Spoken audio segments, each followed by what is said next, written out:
दोस्तों, कैसे हैं आप सब।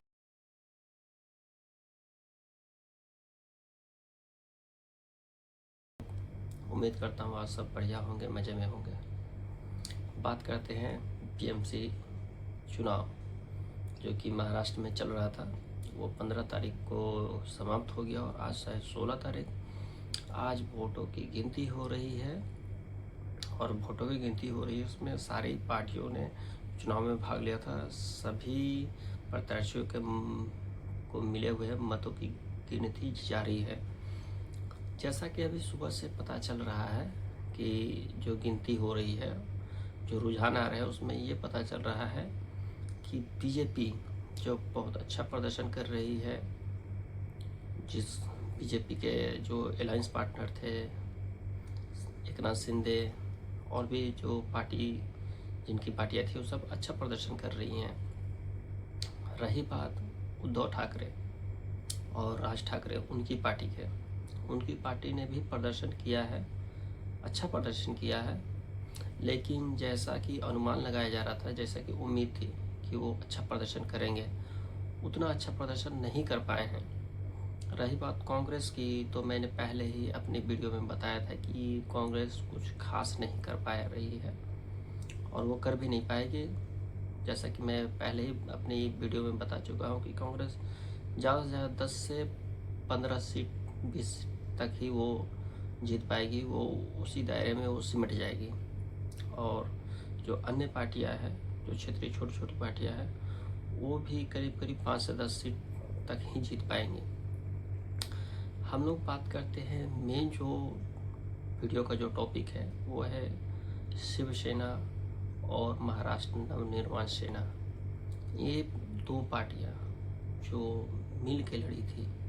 शिवसेना से मतलब है उद्धव ठाकरे की शिवसेना और राज ठाकरे की महाराष्ट्र नवनिर्माण सेना। इन दोनों पार्टियों ने मिल के चुनाव लड़ा था और काफ़ी दमखम से चुनाव लड़ा था। दोनों भाई साथ में आए थे, साथ में मिले थे, काफ़ी मंच पे दोनों भाई साथ देखे गए, काफ़ी भाषण हुई, बहुत सारी चीज़ें हुई और उन्होंने काफ़ी सारे बातें भी बोली हैं अपने जो विपक्षी पार्टियां हैं उनके लिए। और सबसे ज़्यादा इन सब में जो ज़्यादा कहे तो गलत बातें का यूज़ किया है वो है राज ठाकरे साहब को, या तो उनको उनकी जो पार्टी वर्कर है वो उनको बताते नहीं हैं, या राज ठाकरे साहब खुद कभी फील्ड पे आते नहीं हैं कि क्या चल रहा है देश में, क्या नहीं चल रहा है। जो हमारे मतदातागण है, हमारे पब्लिक है, उनका मूड क्या है, वो हमें लगता है कि आज भी वो बाला साहब ठाकरे की जो राजनीति थी वो आज भी उसी के आगे पीछे ऐसा लग रहा है कि वो घूम रहे हैं। वो पब्लिक को समझ ही नहीं पा रहे हैं कि पहले से काफ़ी चीज़ चेंज हो चुका है। पहले वो मराठी, नॉन मराठी और भी कई तरह की बातें करते थे, वो पुरानी बातें हो गई।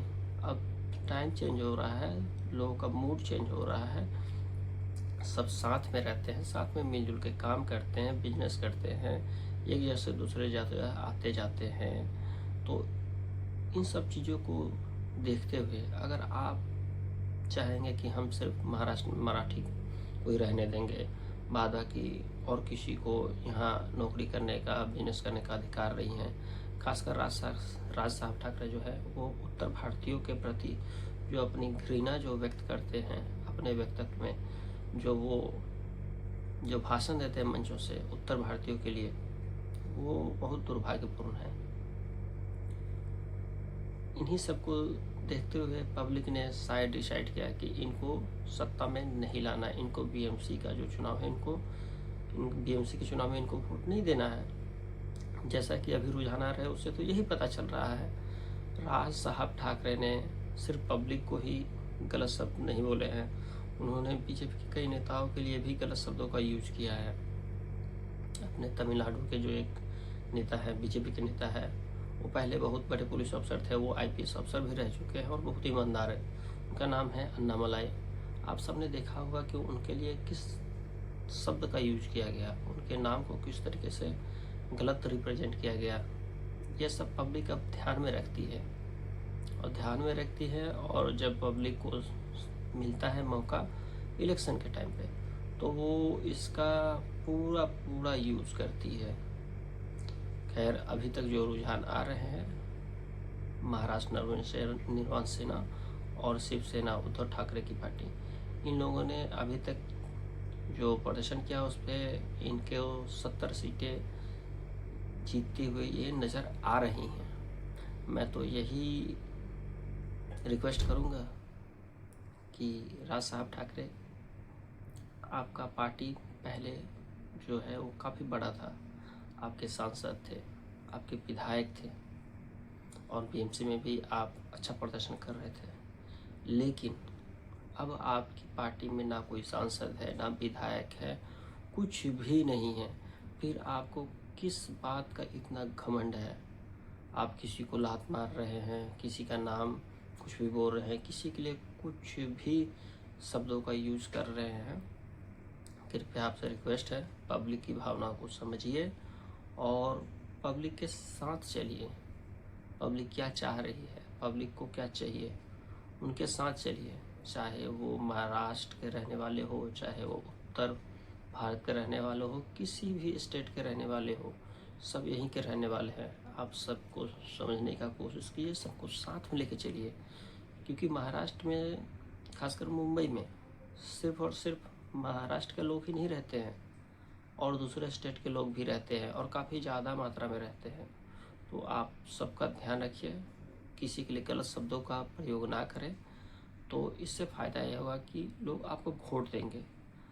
जैसे कि पिछले विधानसभा इलेक्शन में आपके जो पुत्र जो खड़े थे, हम लोग सब चाह रहे थे कि वो जीत जाए, लेकिन आपने ऐसे ऐसे शब्दों का यूज़ किया कि पब्लिक जो आपको वोट देने भी जा रही थी, उन्होंने भी अपना मन बदल लिया। तो कृपया आप पब्लिक को समझिए, पब्लिक के मूड को समझिए। चेंज हो रहा है समय, पब्लिक भी चेंज हो रही है, पब्लिक का माइंडसेट चेंज हो रहा है। आज इंटरनेट के ज़माने में पब्लिक सब कुछ देख सुन समझ रही है, सब जानकारी उनको मिल रही है, सब आज के डेट में काफ़ी अपडेट हो चुके हैं। तो कृपया करके आप भी अपडेट हो जाए। ये आपके लिए, आपकी पार्टी के लिए ये बहुत अच्छा होगा। आने वाले इलेक्शन में आप अच्छा प्रदर्शन कर पाएंगे। फिलहाल मैं इतना ही आपसे रिक्वेस्ट करूँगा। जय हिंद, वंदे मातरम, जय श्री राम।